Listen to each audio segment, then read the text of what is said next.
Okay, here's what I wanted to talk about today. First, sculpture, because sculpture is very informative for drawing because sculpture is basically a figure frozen in time, sort of like a photograph, but very dimensional. A lot of the poses are very good because it's so much trouble to create a statue that only the best poses are deemed worthy of doing. So, as you can see, more figures.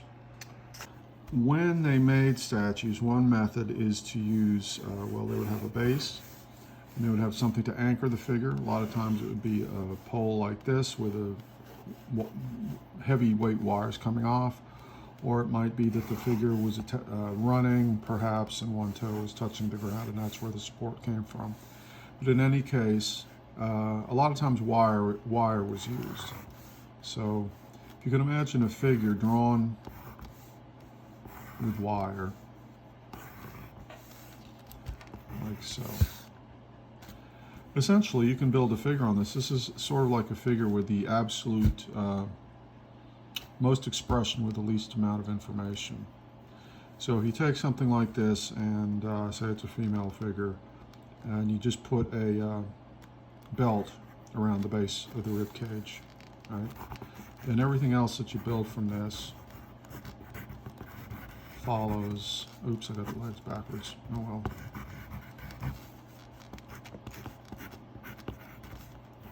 Follows these lines. Right? And you get quite a good figure out of this. Quite naturalistic, quite sculptural too. You could light it as if it were a sculpture, like so. That's one method. We'll just call that statue.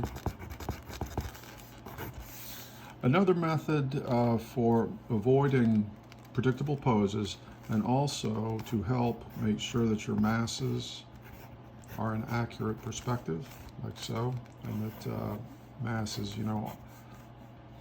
everything either appears to be from the front or the side, or we can't tell what side what side is towards us.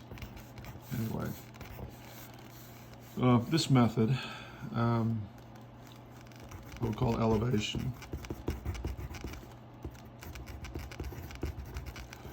And you may have seen elevation drawings of, say, something like a house, right? House from the side, house from the front, house from the top, up from above, from the front, and from the side. Right, we all know what those look like. Well, the above shot, if we apply that to a figure, just make it up. That's the head from above. That's the torso from above, or the rib cage. Here's the hips. Here's a leg. Here's a leg. Here's a foot. Here's a foot. It was again seen from above. Right? And we've improvised this. But we can see what the figure is doing from above. Could be holding a spear out or doing anything. Well, now we choose an angle. I'm choosing this as an angle, but we could choose any other angle.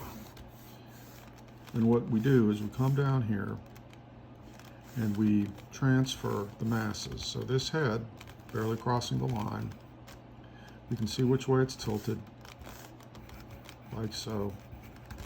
Right, now we have a head in perspective. Then we come down, we see where the rib cage is. We add that, taking into account how it's turned. Right.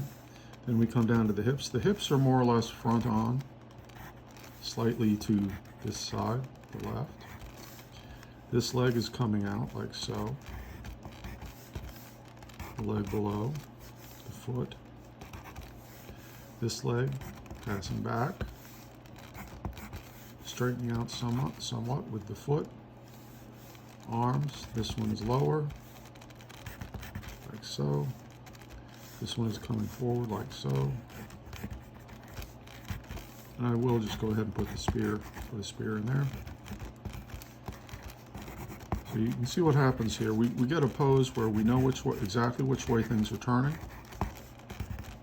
And because we created it in a different way, it's kind of given a freshness to things that you might not have gotten if you were drawing your figures the same way, every time with habits, right? Anyway, that's the idea. You can look at the pose from any angle, and it's as if you had a statue and you were rotating the statue to choose a particular angle, right?